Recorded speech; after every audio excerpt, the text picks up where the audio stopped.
I have one. Not two. One. I have one. I don't have two. One. I got one. My sister has their one. I have. Type 1 diabetes. I have. Type 1 diabetes. I have type 1 diabetes. I have type 1. I didn't do anything to get it. I've been checking my blood sugar 8 to 10 times a day for the past 10 years. I had to learn to read labels so I can count all the carbs I eat. Diet and exercise aren't going to make me bitter. My body doesn't even make insulin anymore. This is my insulin pump. It keeps me alive. Now that I have it, I can play and ride my horse forever. I'm not afraid to take my insulin shot. This keeps me alive.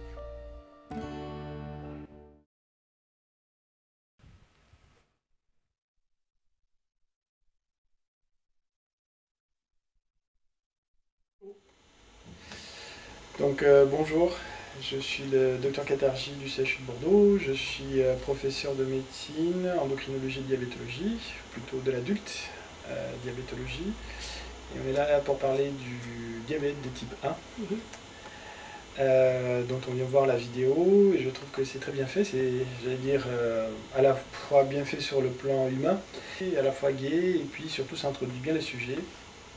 C'est-à-dire que le diabète de type 1 touche 2 fois sur 3 l'adulte jeune ou l'enfant, contrairement au diabète de type 2 dont on parle beaucoup. Et qui... du tout ça, c'est un diabète qui touche le sujet jeune. C'est une maladie qui n'est pas méritée, comme c'est dit comme toutes les maladies au fond.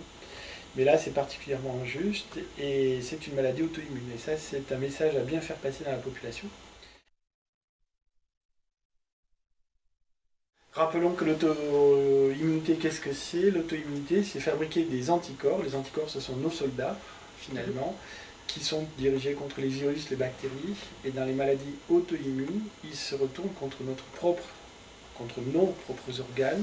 Ça peut être la thyroïde, ça peut être des articulations, et puis ça peut être le pancréas, et notamment les cellules qui sécrètent de l'insuline. Donc une maladie auto-immune, c'est une maladie où le système humain, c'est-à-dire nos défenses, se retourne finalement contre nos organes. À bien faire passer dans la population, puisque souvent le diabète a une mauvaise image, on dit c'est une maladie qui a été méritée, les diabétiques puisqu'il a trop mangé ou trop de bonbons. Donc je crois que cette émission est importante pour faire le distinguo entre les deux types de diabète et que les gens sachent ce qui est finalement non seulement le diabète de type 1, mais les diabètes. Le diabète de type 1 qu'il ne faut pas opposer au type 2, mais c'est un diabète différent. Et puis ensuite, il y a d'autres types de diabète. Il y a le diabète gestationnel. Et après, il y a les diabètes génétiques. Excusez-moi.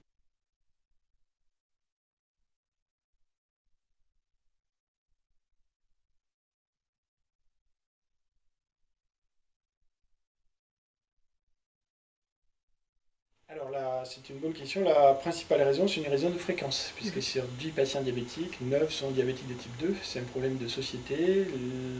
Dans les sociétés occidentales, mais en fait au niveau mondial en général, on est en surpoids. Et donc c'est une maladie qui peut toucher pour le coup tout le monde. Et c'est pour ça qu'on en parle beaucoup plus. C'est une question de fréquence, c'est aussi une question de complications. Le diabète de type 2 peut donner des complications graves, notamment l'infarctus. Donc ça arrive plus tard dans l'âge, mais tout le monde peut y être confronté, et surtout il peut y avoir de la prévention, notamment pour ce qui est du poids, et on en parle pour justement prévenir la maladie. Donc, mais on n'est pas là pour parler du type 2, mais du type 1 qui contre nos organes. C'est quelque chose qui est sans doute lié à la génétique, même si dans les familles, il n'y a qu'un enfant diabétique de type 1. Donc c'est une maladie a priori non héréditaire, et souvent dans les familles, donc un seul enfant est diabétique, mais il peut y avoir aussi un parent diabétique au premier degré, ou une frère et une sœur. Donc ça c'est important à dire, de façon à rassurer les mamans qui attendent un deuxième enfant, qui attendraient un deuxième enfant avec un premier enfant diabétique. Ceci dit, le risque n'est pas nul, il est de l'ordre de 5 à 7% d'avoir un deuxième enfant, mais la plupart des enfants n'ont pas de frères et de sœurs. Et voilà, pour situer le diabète de type 1 dans le panorama de l'ensemble des diabètes, c'est à peu près un diabète sur 10. On sait sur des études épidémiologiques, notamment bordelaise, qu'il y a de plus en plus, pour des raisons qu'on ignore, de diabète de type 1 tôt dans la vie. donc diagnostiqué chez l'enfant ou chez les tout petits enfants, avec une incidence qui va crescendo.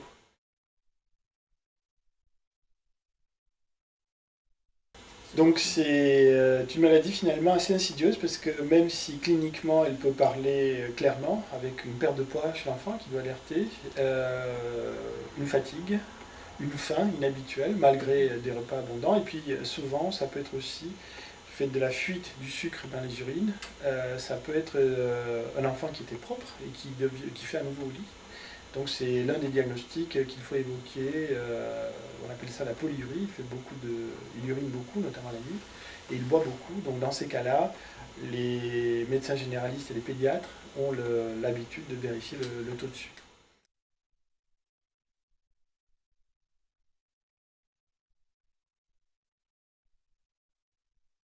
De plus, c'est d'autant plus difficile qu'il n'y a pas de diabète dans la famille et qu'il faut y penser. Et on dit classiquement qu'il faut qu'il y ait les 9/10 du pancréas qui soient touchés pour que les signes de disparition de l'insuline apparaissent. Et donc ce sont des signes finalement d'hyperglycémie majeure avec une fuite de sucre, c'est ça les diabètes dans les urines. Et puis comme le sucre c'est le carburant des muscles, c'est de la fatigue, la fonte musculaire, et ce sont des signes évidemment qui doivent alerter, qui doivent faire consulter, puisque sinon après il y a une complication importante qu'on appelle l'acidocétose qui peut amener au coma. Alors,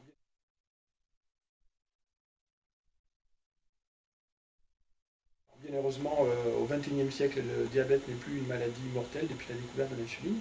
Banting et Best en 1921, ils ont découvert l'insuline, il fallait penser que l'insuline vient du pancréas, enfin, ça a pris beaucoup de temps. Et depuis ce temps-là, on utilise l'insuline. Évidemment, c'est un traitement qui fait qu'actuellement, et là aussi c'est une étude récente, on évite les complications du diabète. Et on vient de faire une étude, c'est une équipe parisienne là, qui l'a faite. Il y a beaucoup de patients diabétiques de plus de 50 ans de recul de diabète. Alors qu'il y a quelques années, on ne voyait pas ces gens-là. Donc en fait, on peut devenir centenaire avec, au fond, un diabète.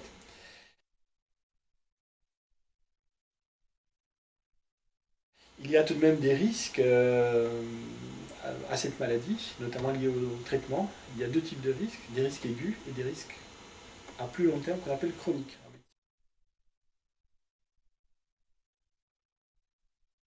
Donc dans le diabète type 1, on n'a pas d'autre choix que remplacer l'insuline, d'une part. En fait, on va remplacer la cellule pancréatique. Elle a deux rôles, cette cellule, c'est fabriquer l'insuline, qu'on va remplacer. Et puis son deuxième rôle qui est méconnu mais qui est important, c'est tester le taux de sucre dans le sang automatiquement.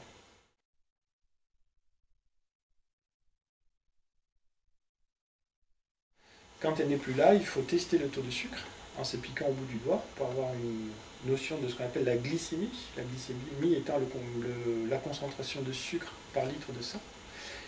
Et en fonction de ce taux de glycémie, on remplace aussi la cellule en mettant l'insuline nécessaire pour normaliser le taux de sucre. Donc on se substitue finalement à la cellule pancréatique. Donc classiquement, pour un sujet jeune, on met en place ce qu'on appelle une insulinothérapie intensive avec une insuline lente qui couvre en boucle sur 24 heures et 3 insulines rapides à chacun des repas. Et on adapte le traitement, on l'enseigne à l'enfant de façon à ce qu'il soit autonome ou aux parents s'il est plus petit.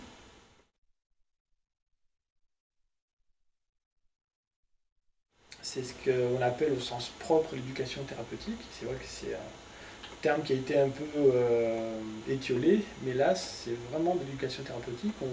On laisse la gestion de la maladie à l'enfant ou aux parents. On lui apprend à devenir son propre soignant au quotidien en bougeant les doses d'insuline en fonction du taux de sucre. Alors les glycémies qu'on prend au bout du doigt, qu'on appelle les glycémies capillaires, on les fait 6 fois par jour, à jeun, et 2 heures après chacun des repas. On ajoute des glycémies en cas d'événements autres. Ça peut être vérifier une hypoglycémie, enfin s'il y a des symptômes d'hypoglycémie. Donc ça peut aller jusqu'à 8 glycémies par jour. Donc c'est sûr que c'est pas vraiment une maladie, tant qu'il n'y a pas de complications, c'est plutôt une contrainte, je dirais, au quotidien, plus qu'une maladie en soi.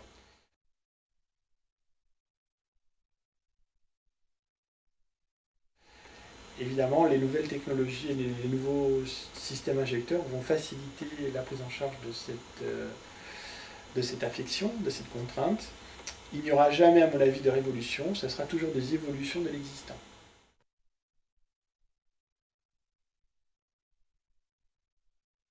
Alors de plus en plus on n'utilise quasiment plus les seringues, c'est fini, c'est surtout les stylos injecteurs d'insuline, et puis les pompes.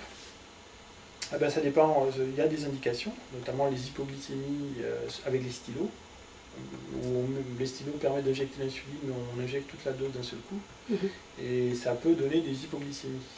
Notamment chez l'enfant, il faut parfois des doses très fines, et la pompe permet d'infuser une dose continue, beaucoup plus finement qu'un stylo.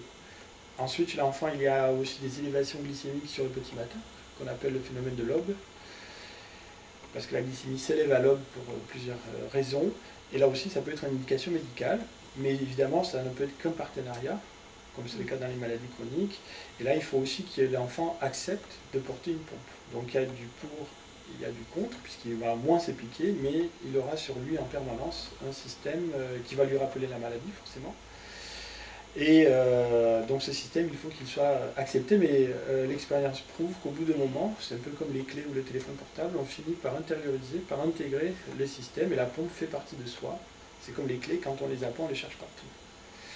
C'est la raison pour laquelle on dit aux enfants, ou même aux adultes, parfois d'essayer, c'est une indication médicale, d'essayer sur un mois, et puis de se faire une idée eux-mêmes.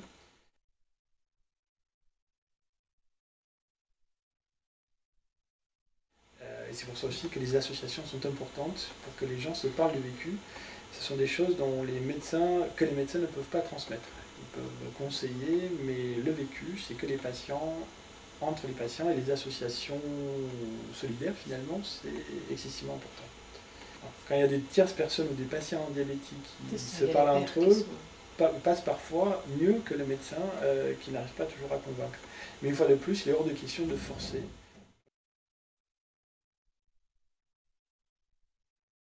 Donc la pompe implantable, c'est une variante de la pompe externe, puisque la peau, en fait, n'a jamais été destinée à recevoir l'insuline. On fait l'insuline sous la peau, parce que l'insuline est dégradée par le tube digestif, donc on ne peut pas, pour l'instant, en tout cas, en l'état actuel des connaissances, la donner par voie orale. Donc on est amené à l'injecter sous la peau, on appelle ça un sous-cutané. Le problème, c'est que la peau absorbe pas très bien l'insuline, et c'est ça qui peut donner des hypoglycémies. Parce que l'absorption peut être un peu incertaine. On appelle ça la cinétique d'absorption de l'insuline, qui n'est pas toujours bien absorbée par la peau. Dans ces cas-là, il y a des alternatives à la peau. Il y a la voie inhalée. On a parlé beaucoup d'insuline inhalée. Pour l'instant, c'est un peu au point mort parce que ça donne des complications. Il y a encore de la recherche à faire là-dessus. Et puis, dans certains cas, on fait appel à la voie péritonéale. C'est-à-dire qu'on met en place des pompes implantables qui délivrent l'insuline au niveau des feuillets qui tapissent notre tube digestif qu'on appelle le péritoine. Mais cette technologie ne s'adresse qu'à l'adulte, puisqu'en fait les pompes ont une certaine taille, en tout cas pas à l'enfant qui est en pleine croissance. Donc on fait ces implantations après 18 ans, lorsque l'enfant finalement, l'adolescent qui est devenu adulte, atteint sa taille définitive.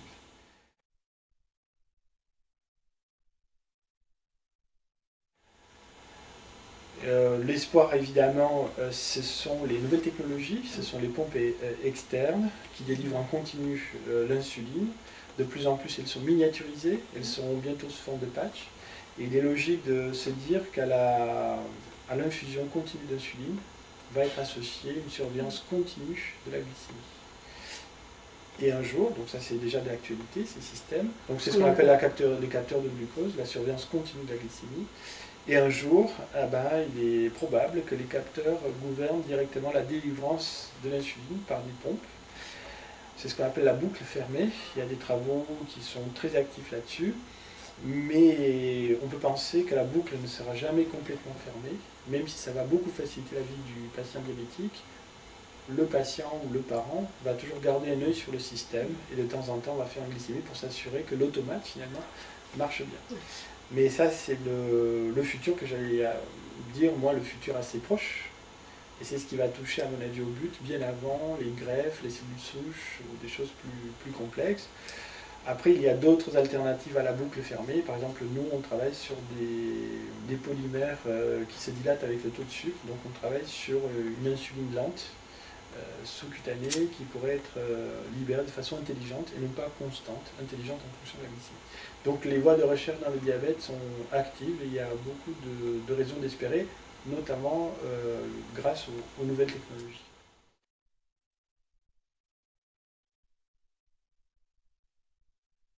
Évidemment, ces nouvelles technologies ne peuvent pas être données comme ça. Il faut qu'elles soient assimilées par le patient et les parents. Et c'est là où l'éducation thérapeutique est importante, parce que ça prend du temps d'éduquer à la pompe à insuline, d'éduquer au capteur de glucose qui montre des choses différentes par rapport à la glycémie capillaire. Et une fois de plus, il faut insister sur le fait que dans le diabète plus qu'ailleurs, l'éducation thérapeutique est un élément fondamental du bon suivi et de la bonne compréhension du traitement.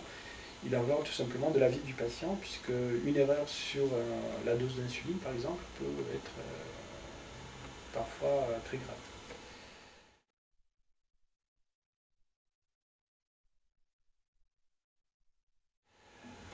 À côté de ces nouvelles technologies, il y a d'autres avancées qui sont connues dans les pays anglo-saxons de longue date, mais qui sont arrivées en France il y a quelques années seulement. C'est l'insulinothérapie flexible, ou fonctionnelle. C'est-à-dire que pendant longtemps, on disait aux patients diabétiques, il faut peser les glucides et ne pas y déroger, faire toujours la même chose. Facile à dire en pratique, difficile à faire, notamment chez l'enfant. Et donc est arrivée l'insulinothérapie fonctionnelle, qui part du principe que pour une fois, il faut que le diabète s'adapte au patient, et non pas toujours le patient sur sa contrainte. Et donc on apprend à l'enfant ou aux parents de quantifier les glucides dans l'assiette. Le fait que l'enfant ou le diabétique plus âgé choisisse selon son goût. Et en fonction de ce qu'il a dans l'assiette, il va utiliser l'insuline nécessaire pour la digestion, l'assimilation des glucides.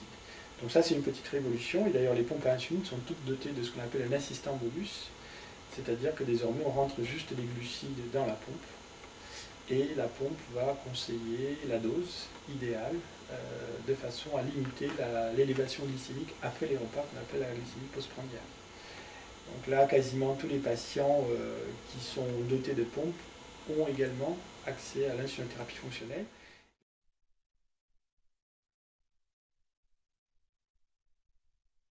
La deuxième grande révolution dans les nouvelles technologies, et ce sera la médecine de demain probablement, eh bien c'est la télémédecine, c'est-à-dire la transmission des carnets électroniques à distance, sans avoir donc en ayant des consultations face à face de temps en temps, il faut garder la relation humaine évidemment, mais par exemple une fois sur deux, avoir accès aux glycémies à distance sans que les parents n'amènent les enfants en consultation et sans les pénaliser par exemple sur le plan scolaire. Et ça permettrait aussi du coup avoir une relation plus proche de son diabétologue quand les problèmes arrivent, c'est-à-dire ne pas attendre le rendez-vous, mais pouvoir tout de suite envoyer les résultats.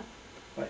Et en plus, ça a également un caractère de motivation, parce que si on sait qu'on a un rendez-vous téléphonique, il faut qu'il y ait des glycémies dans la machine qui ont été envoyées, donc ça permet un peu de relancer des phases qui sont normales dans la vie, des phases difficiles, notamment l'adolescence, et tout ce qui est nouvelle technologie devrait pouvoir aider à le faire. Et donc les téléphones, par exemple, de 3e génération, permettent d'envoyer des glycémies à distance via les satellites et donc les soignants les recevoir. Donc c'est la deuxième grande, j'allais dire révolution, mais c'est une évolution, c'est la prise en charge des glycémies à distance. Ça permet également de répondre à la démographie médicale décroissante et également au droit à l'équité des soins, c'est-à-dire que tout le monde puisse avoir accès à des médecins spécialistes, même s'ils sont éloignés et qui partent tout le temps finalement. Enfin, et puis c'est un peu à la mode, c'est aussi une façon éco-responsable de traiter les choses, puisqu'il n'y a pas de déplacement en voiture, on fait des économies d'énergie. Donc je crois que les autorités, les tutelles de santé ont bien compris ça et mettent actuellement beaucoup de moyens sur la télémédecine. Le diabète est particulièrement un bon exemple, mais pas seulement, en cardiologie et dans d'autres pathologies, il y a également de la télémédecine.